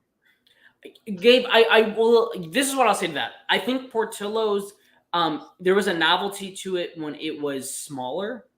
Same thing with Bona Beef. When those two are more limited, it was better. Now that they both kind of expanded, especially Portillo's going nationwide, like I have it in Arizona, and I'll go from time to time. It's not as special as it would taste back home. It's not they changed the recipe is what it is. Yeah. It's because they got sold. Dick Portillo doesn't own them anymore, and so now it's just big corporate, whatever it is, and it doesn't taste the same. Just a couple months ago, Bona Beef was voted the number one beef sandwich in Illinois. Really? Yeah. Yeah. Bona Beef won. I do love Bona Beef. I think the only gripe I have against either of those is, as much as I love both beefs, I think I love the music in this part. Frog Brothers showing up. Bona Beef's Jardiniere is like unbearably hot. It's like unbearably hot to where like you could barely eat the sandwich. Like for me, Bona Beef, I need to get it with the sweet peppers because I don't think they have mild Jardiniere there. But getting it with the hot peppers, it's just like your mouth is on fire. So around me, they have something called never mind. I forgot the name of the place. But they have pretty decent beef. They have garlic bread beef, like garlic bread cheesy beef. I wonder if I know the place because there was a place I went to. I used Beef to get Shack. Okay, maybe was it that I went to? That's over in Elgin. Yeah, Beef Shack. Oh, there's a place by Gabe. I would get my hair cut. Shout out to my former barber, Jay, who did a great job cutting my hair up until I had to leave. But I would go there. There was I don't know if it was a beef place across from there, but it was somewhere around there. They had a burger that it had Italian beef on it, Jardiniere, mozzarella. It was the beef burger. It was awesome. It was so beef good. Burger? Yep. It's Wienerville too. Is it? Is it that? Yeah, it's Wienerville too. Okay, yeah, their Italian beef burger was really good. So it's a burger with Italian beef on it. Italian beef, Jardiniere, everything, mozzarella. It was damn good. Damn. All right. Text me those that address. I'm gonna be in Elgin next weekend, Gabe. You want address to Wienerville? The Wienerville. The Wienerville. Weenie Hut Jr. Hit me up. Oh yeah. The struggle for me is finding a great Chinese restaurant. Wanda's Kitchen, man. Wanda's Kitchen. I don't feel like I know enough about Chinese food. Whenever I have it, it's just like, oh yeah, I enjoy this. You just gotta add MSG to make it taste better. Yeah, I don't really have like strong opinions on it. Like I enjoy Chinese buffets. I enjoy going to the lucrative Panda Express. And Panda Express is chicken sandwiches now. I haven't tried them. Do they? I just went to fucking Panda Express on Friday. I didn't see no chicken sandwiches. I saw people posting that Panda Express has fried chicken sandwiches. You know what Panda Express does have is amazing apple pie rolls. There's like fucking little like fucking egg rolls, but they're like filled with like apple pie and like deep fried and then coated in cinnamon sugar. Damn. It's so fucking good. That sounds really good, actually. I went to a place, another one that's dependent on location. And this is a big chain. And me and Victoria went there, and we were so grossed out. And I've had this at other locations where it's really good. And that is Wingstop. Wingstop. And the worst kind of people hang out at a Wingstop. Oh, yeah. Just like crackheads and just like gross people. And we waited over 20 minutes. Arizona. No, that's an Illinois thing, too. And like, I was about to call you out because I had a bone to pick with you about Wingstop. Again? What the fuck is you like fucking trying to bone me? Motherfucker trying to bone me all the time. I'm gonna save it, all right? Because my bone to pick is mostly with the Wingstop and less to do with Gabe. But Gabe was the one that recommended I go to Wingstop that day, particularly. Him and his cousins. For the fucking Wingstop sandwich. Which was good, but I was also very grossed out because the people behind the counter were not wearing gloves, and it was pretty nasty. That's not my fault. I recommended the Wingstop chicken sandwich because the one out here was really fucking good, and so I'm like, hey, this shit is fucking pretty good. Y'all should try it. It's not my fault that the fucking workers in Arizona are very unsanitary. But it's not just Arizona. There's locations in Illinois like this too. Wingstop is very dependent on location. That's what I found. But this one was the worst. Like it was like nasty. They didn't have any paper towels. Their soda dispenser did not work. Out of my control. I recommended a Wingstop chicken sandwich. I said, hey, it's pretty good. I love the fucking lemon pepper chicken sandwich. I was like, oh, it's good. Try it out. I will say the Wingstop ranch, it's goated. Sure. They have amazing ranch. One of the best ranches of all time. Oh yeah, it was good. I mean, I was hungry at that point, so I was eating my dirty fingered chicken sandwich. Your chicken got fingered? They did something to it. They definitely did something to it. Their hands were dirty, 100%. Not everybody has this, but Hooters has really great ranch as well. No, that's true. We all went to a Hooters together after playing basketball. We did. Oh, we got our first vampire kill. We do. I remember Marco died. I remember that day because I beat you in basketball like in 4 games, 4-0. No, yeah, I wasn't there. I won the first one. No, you didn't. I won the first one. No, you didn't. When we went to Hooters, I won the first game. No, you did not. I wasn't even there. That. I got there late. No, I'm thinking of the time with Steven. I won the first game. Yeah, I got there late. No, we played against you. I beat you. You teamed up with your cousin Adrian, who, by the way, Gabe only was winning because his cousin Adrian plays dirty. He plays like a fucked up Dennis Rodman. All right, so Gabe was using that to his advantage. I do have to give it to you, Gabe. I did underestimate you in basketball. Gabe's very good. You move like a damn champ, man. I can't. Gabe's very good at basketball. It's surprising, right? I got that under like that surprising like little basketball moves. Yeah.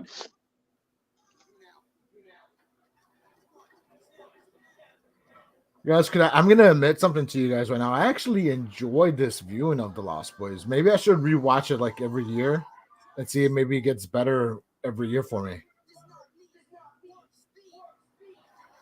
See, The Lost Boys, again, I love it. It's so dependent on the nostalgia and the fun factor. Because I think it's a vampire movie. It kind of I think it's like less interested in the lore of it.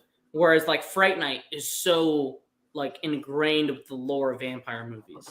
Like everything in Fright Night that you could think of in a vampire movie happens.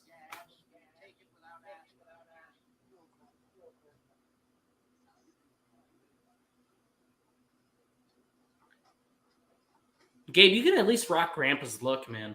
I think you can.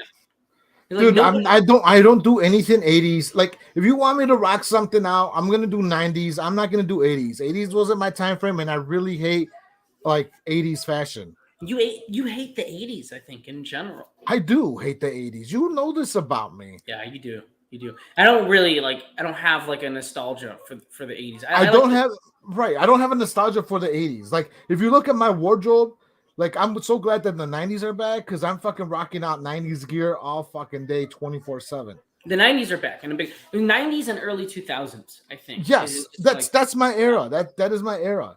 90s, like late 90s, I was in high school, in the late 90s to early 2000s, and so that's like my shit, like right there.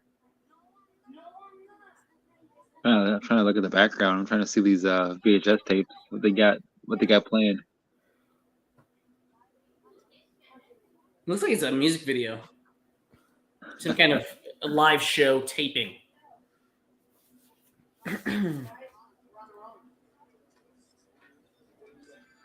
Oh, the early 2000s resurgence is here, man. I work with a lot of like young, like teenagers and 20-year-olds, and they're wearing stuff that I would see my cousins wear, 2002. I saw somebody wearing a vintage baby fat jacket the other day. 2002. That's my time frame, bro. Yeah, South Pole is about to be back. You know what I will wear though, if I can find it, and I'll commit to it. I will wear a Sean John jacket, like the suede. You gotta go to Burlington Coat Factory. Are they there? Coat Factory. I'll rock it. I'll do it. I think I'll look in the Sean John website. I'll look there first and see if I can buy it. Yeah, you gotta get a pair of Shaq sneakers. Jesus. The Starberries? Yeah. Starberries. I'll just get some and ones. You know what's crazy too, though, because trends can really bring back certain brands from the dead. Like Champion was like, as a kid, I didn't want to wear Champion. Just to me, that was just like, oh, it was Walmart clothes. I don't want to wear Champion. In my college years, Champion came back as a staple of streetwear, of like urban, like Champion, big, heavy Champion sweaters and the Champion hat. And I had a few things, but at first I was like apprehensive because I thought of being a kid and getting a Champion shirt for Christmas and being like, I don't want to wear this because everybody will think it's uncool. It's so weird. Like even Reebok too, or Starter. Starter is another one. Starter was in Walmart's and now Starter's back in like Urban Outfitters. Dude, Champion, that whole Champion phase is crazy. They were selling Champion shit online for like $1,200. When you can go like Walmart and get it for like $5. Champion came back in a huge way. So did Carhartt. Carhartt did too.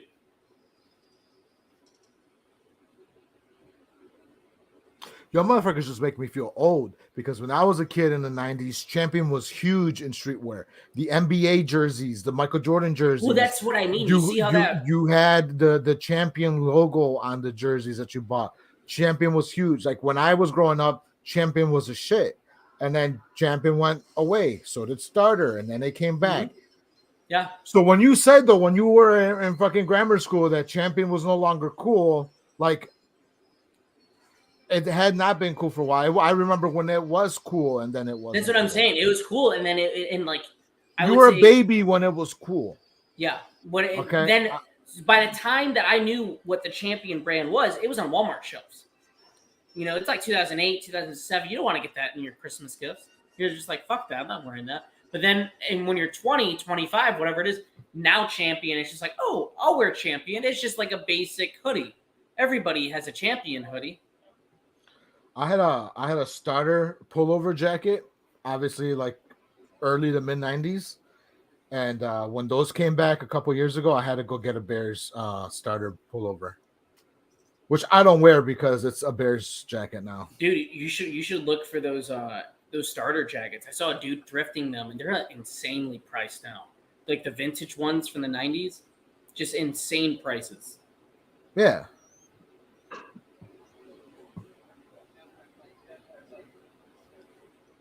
Dude, why are you talking like that, man? His inspiration was John Rambo. Was it really? Yeah, he talked about how he really loved the Rambo movie, and he wanted to do the voice. Rambo is probably the best archer there is. I mean, the thing about Rambo was this huge thing at that time. So a kid, he's like 13, 14 around this time. He probably thought, oh, Sylvester Stallone's like the coolest dude on the planet. I'm going to model my character after him.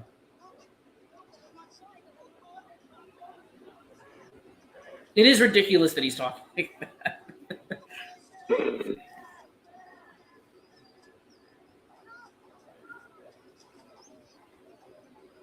If you have all the like early 80s and 90s action stars and you put them in one room, who's coming out alive?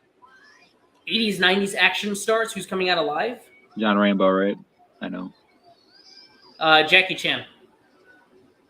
Jean-Claude Van Damme. I think Jackie wouldn't want to fight them, and by blocking and just screaming, I want no trouble, he'll just survive the situation. And then use inanimate objects like a couch or a chair to defend himself, and he'll end up out the room. It's common knowledge. Stallone cannot fight. Stallone got beat up by a paparazzi.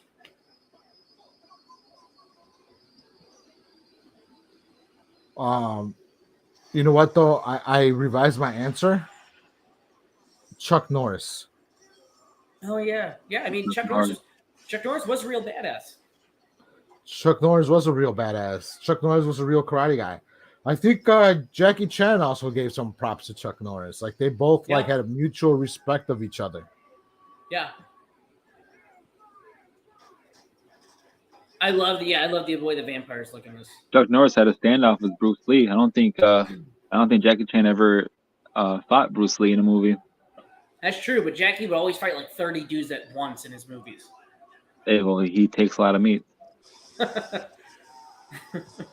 There's a great Chuck Norris movie I always recommend to people. One that I always watched as a kid, Lone Wolf McQuade. And in the movie, he does the karate and all that stuff. It's a great Western. There's a moment where he's near death, and they bury him alive in his police cruiser. And he's so out of breath, he can't breathe. He cracks open a beer, pours it all over himself, and it gives him the energy and the will to survive. And he pushes his truck out of the dirt to overcome that. Damn. And, David Carradine, legendary David Carradine, they have a great fist fight at the end. And it's a great 80s movie. Don't forget about Steven Seagal, man. Oh, no, he's forgotten. He's forgotten for sure. Steven Seagal's forgotten. Like, there's so much horror like stories that people talk about working with Steven Seagal. Remember when he did the show where he was like a cop? He did it was like Cops, but with Steven Seagal. He was like a law enforcement officer in Louisiana. Well, it was also it was like the same with like Shaq. Remember they did also a Shaq thing where he was a cop and he was pulling people over because he was like Sheriff Shaq. He was like a sheriff, yeah. Like Seagal was like literally sheriff of this town. It was like I think Shaq was like an honorary sheriff or something, but like Steven Seagal was like legit. But imagine being pulled over by Shaq. All of a sudden, this fucking 7'2" tall fucking big ass dude comes out at license you. Registration. Yeah, you have to give to Shaq though. He's probably the most successful NBA player actor. Okay. Kazam, man. And Steel. Come on. And Blue Chips. Actor. Well, like who else acted in the NBA? Michael Jordan in Space Jam? No, he was pretty bad in that. Dude, listen, I know John Sally. He had some memorable roles. That's true. In big movies. We're gonna say that LeBron in Space Jam 2. No. I'm not putting LeBron or Jordan. Kevin Garnett. Kevin Garnett, 100%. Kevin Garnett's like playing a real character in Uncut Gems. Yeah, but that's just one. How about multiple movies? So you have Shaq. Oh, well, yeah. John Sally. Who was John Sally was in what again? He was a nerd in Bad Boys. Okay. That's right. And he did some other stuff. Who's the I forget the guy. Who's the guy that is in a White Man Can't Jump that gets his gun? He's an NBA player too. Well, I don't know that. I didn't think he was an NBA player. Let me look it up. He's an NBA player. Dennis Rodman did 2 movies. Double Team and Men in Black. Men in Black. He was an alien. White Man Can't Jump. Let me look it up. Shaq, my top guy. Ray Allen, he got game. Jesus Shuttleworth. Oh, don't forget about Common. Common didn't play in the NBA. He was in a movie where he was an NBA player. Marquez Johnson, who he played for the Bucks. His son's got like a show on ESPN. That's all I know. But he's the guy who goes, "I'm gonna go get my gun," and he goes to get his gun.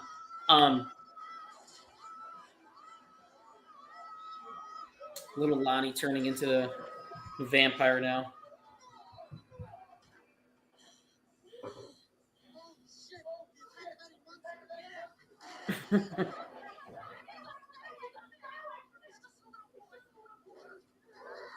Yeah, Shaq was in quite a few things, right? Like he was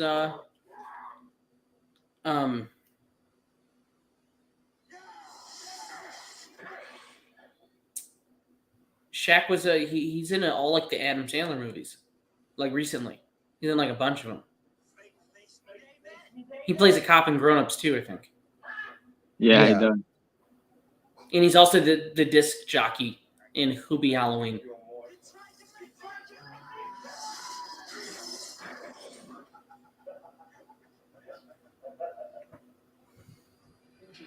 So it's epic final battle. It is. This battle is awesome. Like I said, this movie is very much a comic book. It's structured like one. It looks like one. They have the comic books for reference in the film.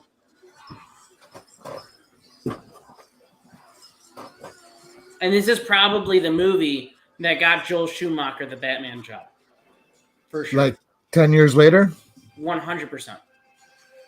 He was always floating around on that short list. And he didn't make any bad movies. I mean, he had Flatliners. He had Falling Down. So he was on a hot streak in the 90s. Falling Down is an underrated Michael Douglas movie.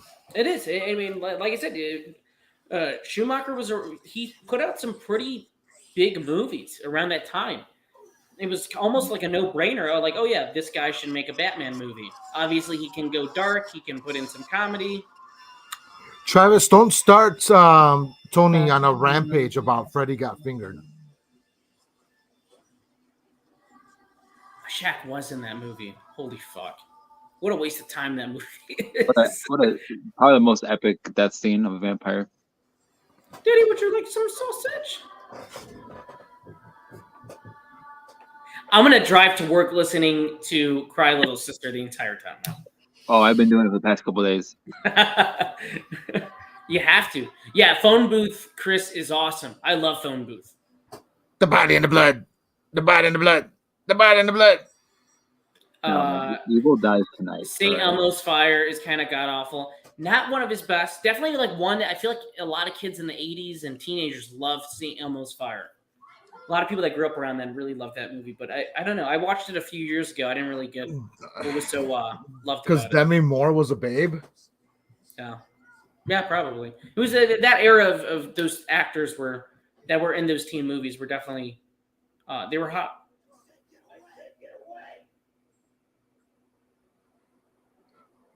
You know, one of the most epic things about Phone Booth was the hooker when she goes like, "He broke my dick hand. He broke my dick hand." It's Colin Farrell, right? Phone Booth. Yeah, that movie's awesome, man. That movie's really good. The Penguin. When's that Penguin TV show coming out? Whenever they can start shooting again. I think they're almost done with it. I think they don't have much more to shoot. Probably next summer, next fall, somewhere like that on HBO. Did Leo leave our chat because he went to bed? Probably, most likely. Or he's so caught up in the Lost Boys. Falling Down is my favorite Schumacher movie. Lost Boys is up there. Yeah, Schumacher, I think, was a phenomenal filmmaker. I think people gave him a lot of bad credit with the Batman movies. Those weren't entirely his fault. He's admitted that he tried to do a comic book accurate Batman movie. WB was like, no, go ahead and shoot this toy commercial. We want you to do that instead. And he even tried doing Batman Year One. He had a lot of great strengths, style, his sense of energy with the actors. I would say Lost Boys, Phone Booth, Falling Down. I mean, that's right there. That's goated. That's a goated 3 film combination.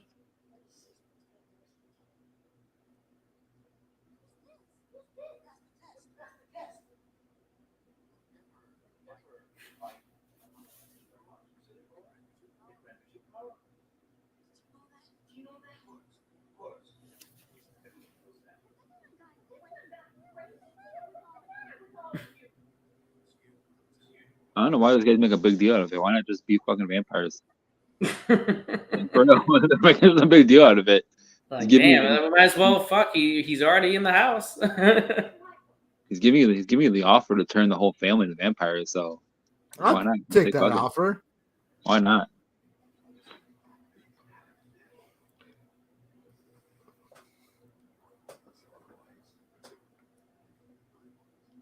Dude, let's watch the Flintstones movie. I keep bringing it up. I don't know what it is. I feel very inclined to rewatch that movie. The original Flintstones movie? The original Flintstones movie with John Goodman. We'd have to bring on Jesse because he's been asking for that. Yeah, I don't know what it is. And I love Hanna-Barbera. I love those animated shows, those cartoons, and I'm a huge Looney Tunes guy. I rewatched Popeye with Robin Williams, and I kept thinking about the Flintstones, and I was like, man, maybe it's worth defending. Maybe it's worth it. Flintstones is a good movie. As far as I can remember, I haven't seen it in like 12 years. Remember, Wilma could have married Mr. Firestone. Yep. I don't remember anything about the Vegas one at all. I saw it in theaters. Who does? Vegas? Viva Rock Vegas. They made a second one? That's the second one, but it's not John Goodman or anything. It's a prequel. It's with Mark Addy. I remember the McDonald's toys from that movie, more importantly. So yeah, let's say fuck it. We'll put out a poll out there if people want us to do a watch along with the Flintstones. Maybe after the Halloween season. After Halloween season? Yeah, I think maybe we do a few more, spooky episodes. I mean, after the writer's strike, the writer's strike is over. After the SAG strike, hopefully we'll get some more news-worthy things happening. We can go back to our regular format because I feel like there's nothing really to talk about besides, Yeah, we could talk about The Exorcist again. Oh, my Deadpool 3 to come out already, man. Deadpool 3? Oh, yeah. It's another one they're almost done with. Chris Snyder said, hell yes, Flintstones watch party. The body and the blood. The body and the blood. I want to see the Batman Forever 2.5-hour cut that people keep talking about. The director's cut with the big bat. I want to see that. Let's see it. The Exorcist made like $80 million worldwide. It's like going to do $100 million. I think The Exorcist is going to be fine. I think the money that they spent on the rights for those movies will be justified. And if not, I don't care. It ain't our money. Yeah, it's not my money.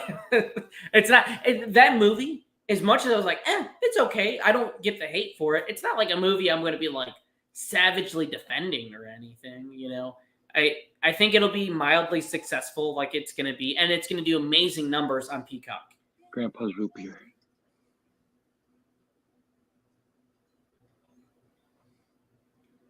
Grandpa knew the entire time, man. He'd been defending his house from the vampires.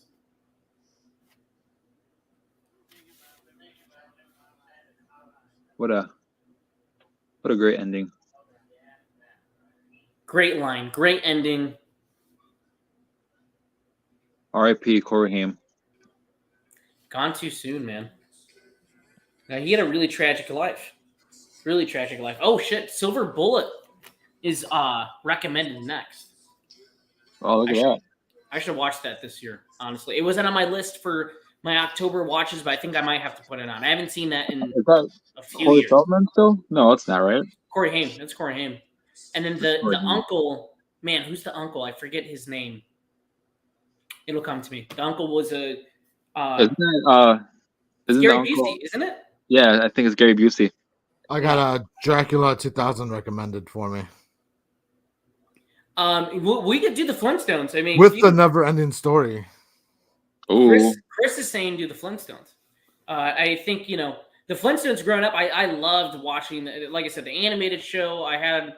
I still have a few Flintstones collectibles. I love Hanna-Barbera, so I mean, if we get into talking about that, I'm definitely interested to see if it holds up. Because I think John Goodman was an amazing Fred Flintstone. John Goodman and himself in general is an amazing in everything. He's one of the best TV dads, one of the best character actors. I mean, yeah, for sure. And I mean, that was The Lost Boys. We watched it. It was on HBO Max. We got into a bunch of different arguments. Do you own Lost Boys? Yeah, I have the 4K on the shelf over there, which looks amazing. The new 4K that came out was terrific. They did such a good job with it. It came out last year. Sometimes I feel lazy, and it's just like HBO Max is right there. Just click play. I feel the same way.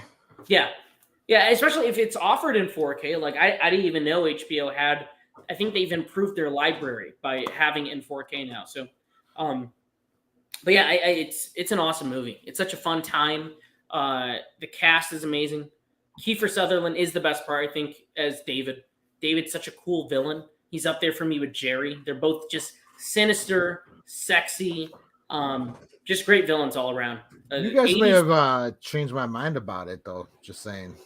It's a fun movie. It's one of those just like you grab a group of people, you laugh, especially about like the wardrobe and the antics, but it's also very epic in how it develops into its acts. Like the third act just goes crazy. Saxophone players. You get some nice oily saxophone playing in the movie. I don't know the direction, but like, I just need a fucking shiny, shirtless saxophone player. Give me a shiny beefcake. I just need a very shirtless guy, oily, and he's gonna play the saxophone in the scene. The director's like, I'm gonna rub him down myself. Imagine making money though, like for your entire life as like the sexy sax man. Like that's all he's done is sexy sax man. He gets a lot of pictures at like Comic Cons and stuff too. Like people love taking pictures. Exactly. That's what I'm saying. Yeah. No. I mean, it's a great gig. He's like one of the most memorable parts of the movie. Yet he's only in it for like a minute and a half. It's like Homer, like damn you, sexy Flanders. It's like damn you, sexy sax man. Damn you, sexy Flanders. Okay, so John Goodman was too good for The Hangover 3. He was in The Hangover 3. Oh man, that's a weird movie. The Hangover 3. Hangover 3. They should have stopped after the first one. Yeah, the third one's weird. That movie's really weird. I don't remember the third one. Dude, it's strange. I know I saw it, but I don't remember it. They go more about like drugs, like they're stealing drugs. They go more into the kidnapping plot, and John Goodman is like there. He's like the villain, and then I thought John Goodman was the FBI cop. Was he a villain? I think he's the villain. I don't remember anything. I do remember at the end, Ed Helms, like the bit where it's like, oh, my tooth got knocked out. Oh, I have a Mike Tyson tattoo. The third one is that he got a boob job and he's got boob implants. So he wakes up at the end and he's got big titties. And they're just hanging out. And then Melissa McCarthy is the love interest for Alan. It sounds like a made-up. It sounds like a made-up movie. I'm so glad I have erased that from my memory. There's like I don't remember anything from this movie, and then Alan is like oddly very mean and creepy in the third one, and like he's going through a lot of mental issues. So it's like they get together to help him cope with his mental problems, and then his dad dies too. They kill off the dad in the third one. Yeah. Yeah, I don't remember anything besides like very specific moments out of that movie. I can't even remember what it was about. I sort of feel like I need to watch The Hangover 3 now with everything you've been saying. No, now they go to Mexico at one point, and it's like a thriller. They turn it into like. Who gets kidnapped in the third one? I know that the first one it's the dude, Dave or Doug. I think it's Doug again. It's Doug, and the second one it's the brother, right? The brother-in-law, Doug. The brother-in-law, yeah. It's always Doug. It's always Doug. You know, I will say the second one isn't the first one, but there's some good, fun moments in it. I think it's one of those things where it's like the sequel of like going back to the same territory. Just like, oh, like we're doing this again, but it's just less funny. Yeah. He was Marshall, the boss of Mike Epps' character, who got mixed up with Chow and asked for the wolf pack to find him. Yeah, okay. Doug is taken hostage by John Goodman. Yes, okay, I do remember this. Yeah, I was trying to think, like, damn, like I know I saw it in theaters. I remember seeing it in theaters. Yeah, so Doug, Teddy, and then Doug again. Yep. Yeah, the third one connects a lot to the first one a lot, like the lore of the first one. And then there's a moment where Alan connects with the kid that they had in the first movie, Carlos, but now the kid's like a 3-year-old. What a bizarre movie. Yeah. What a bizarre movie. Oh yeah, the monkey does nibble on the penis in that. Yeah, in the second one. Okay, that's official. I'm gonna watch it. Who knows if it's even good? That was the Lost Boys. So we want to do a watch along. Maybe I'll see if we do a standard episode of the show, or if we do a watch along. I guess we'll see. Put up a poll. Well, it's gonna be next Sunday, so you gotta tell me. You gotta tell me. Oh, I won't be here next Sunday. Oh, okay, great. Thanks for letting me know. Wait a minute. But we can still do a show. We will probably have to do. I will come up with a time. But we will be on tomorrow on the Not That Bad channel to talk about the Rob Zombie Monsters movie. We mentioned that at the beginning of the show, but we'll be on tomorrow on their channel. We'll have fun talking about that, which I'm the Monsters. Yeah, I gotta rewatch that. I'll watch that tomorrow morning before work. Travis, let's do a watch along with the Lost Boys to the Tribe. Let's do a Halloween special, man. You guys got it. Let's do Dude, you know what? Let's still watch along to Halloween Ends. Julian hates that movie. Halloween Ends. Corey in the house. I hate that. I hate that whole Corey in the house. Corey in the house. The body in the blood. The body in the blood. Let's do a Trick or Treat on Halloween. That would be fun. Trick or Treat's awesome movie. Very, very cool. I think that's a staple for me every year. I would have a lot of fun watching that. We could definitely do a Halloween watch along, whatever that is. If it's Halloween Ends or Trick or Treat. So guys, next month, Julian will be back for watching the Buttercreamers. We are going to watch the Buttercream Gang. Guys, so we are going to do an episode of the Buttercream Gang. What we're going to do is we're going to have Leo on the show. I'm going to get Leo in here. We're going to have Julian in here, Gabe, and we're going to pull it up on YouTube. So everybody, if you don't know what this movie is, again, it was an after-school special. So if they'd roll into the TV and you'd watch this 90-minute movie, and the Buttercream Gang was they were like these kids that did good deeds in their neighborhood. But one of them moves to Chicago briefly and becomes a gangbanger. He's like this little gangbanger and returns. He becomes a Vato Loco, okay? He's a Vato Loco, and he comes back and he causes trouble in their suburban neighborhood. So the Buttercreamers got to stick together and save their friend from the dark side. It's really bad. It's about friendship and love. But we're going to watch that. There's probably going to be no audience for it, but it would be great if we got like a bunch of people in the chat to watch the movie too. Nobody wants to watch the Buttercreamers. That sounds like a fucking porn movie. They're going to watch it, and they're going to help us fund our remake of it. It's okay. We're going to get people to watch the Buttercream Gang for sure. What are we talking about with Halloween? Halloween gets worse every time I watch it. Same here, Travis. I prefer H4 over H1. Gabe has never seen Halloween 4. I've never seen Halloween 4, 5, or 6. Yeah, I heard that's some weird fucking incest. They're not canon anymore. So forget about them. So, yeah, I guess they don't matter. You don't have to see them. They don't matter. The 4 is fine. 4 is pretty fun. I like 4. I think that's some great imagery. Watch the one with Paul Rudd. That's probably the best one. That's 6, right? Yeah, Halloween 6. What the fuck is a Buttercreamers game? Exactly, Chris. Exactly. It is this movie about these kids that do. Tony keeps on talking about this movie because he watched it when he was like 8 years old in like 1996. Listen. Oh, you know, Tony, I actually had it on VHS, and Tony's like, "Oh, I watched this in school." I was like, why do I have it on VHS? It was my dad. It was my dad's VHS. Okay. So it's funny. Your dad had a Buttercreamers VHS tape? No. Julian, yeah, a Buttercream Gang VHS tape. I need to put Julian on the stand. He's lying. What? Wait, what? Julian, so me and Julian, there was this old VHS store, right? It was a VHS, DVD, and Blu-ray store. This guy would sell secondhand movies. And in the back, he would sell porn. And he had a couch to watch porn, too.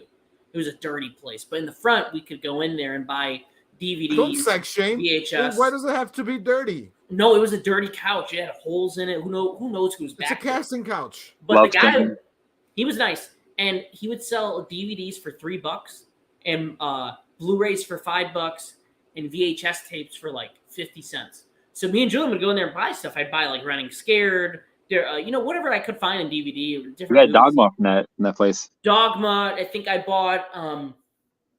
Julian was buying VHS tapes. We bought like Halloween H2O, and I forgot the other one. And I saw the Buttercream Gang there, and I said, "We watched this in school." I said, "It's so bad. It's an after-school like special they made us watch." And he was curious, so he bought it. And we put it on, and I assumed we would have shut it off after the first like maybe 5 minutes. Julian sat there and watched the whole thing with my great grandmother, and she's like, "Wow, this is a great picture." She always told movies pictures. She's like, "This is a great picture." Oh, man. I was like, "Oh no!" I said, "We're sitting here and watching this." You leave Grandma out of this, all right? But that's how I remember how that went down. Julian just sat the other day to watch when you brought it up last Sunday and watch it on YouTube in its entirety the other day. It's on YouTube. You can watch. So if you guys are curious, very bad quality, but it's on YouTube. It's a VHS rip. It's probably the only way you can watch it. So if you guys are curious about the Buttercream Gang, and if you want to join, if you want to be a Buttercreamer like we are, you do be a Buttercreamer. Watch the first one, and then the second one's also on YouTube. I've never seen the second. I didn't even know there was a second one until we talked. I never watched the second one. Dude, it's like the Goonies, but like 20 times worse. But Christian. But it's the Christian version. It's the Christian version of the Goonies. It is bad. It is horrible, but it's fun. It's so fun. And it'll make you feel good. You help an old lady cross the street with groceries, whatever. It's a fun watch, It's a fun watch. It'll help you convert to Christianity. It's a guilty pleasure for me. It's like watching Aquamarine, all right? That's a good movie. That's a very good movie. So we will put up a poll. I will see what days. Nobody wants to poll. Everybody's gone from this stream now. Nobody's the Buttercream Gang. The Buttercream Gang was the breaking of everything. It was just like, we're not watching this. The Buttercream Gang, we ain't watching that. Like we're gonna have like negative subscribers after the Buttercream Gang. I think they search for like gold or something in the sequel. I never saw it, but they do something.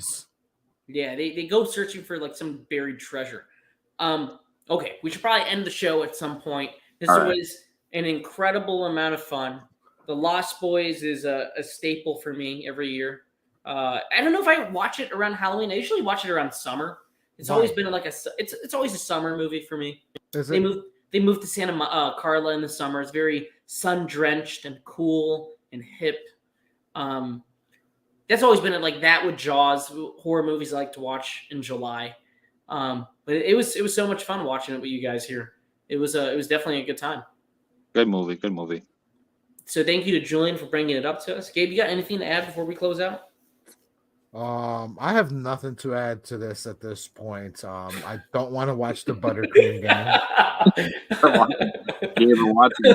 But I guess we're gonna have to. We're gonna do the Flintstones. I think we're gonna watch the Flintstones. We're gonna definitely do the Flintstones.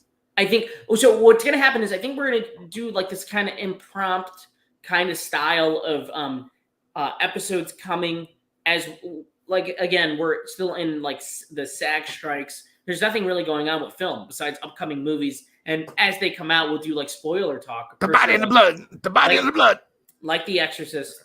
But until we get back to a regular news cycle, like we want to for the show, we'll do this. We'll watch movies and we'll just shoot the shit with you guys. And it's fun. It's definitely it's fun doing it this way. So Thank you all for watching. Thank you all for liking and commenting. Yes, you should want to be a buttercreamer boy, because it is awesome.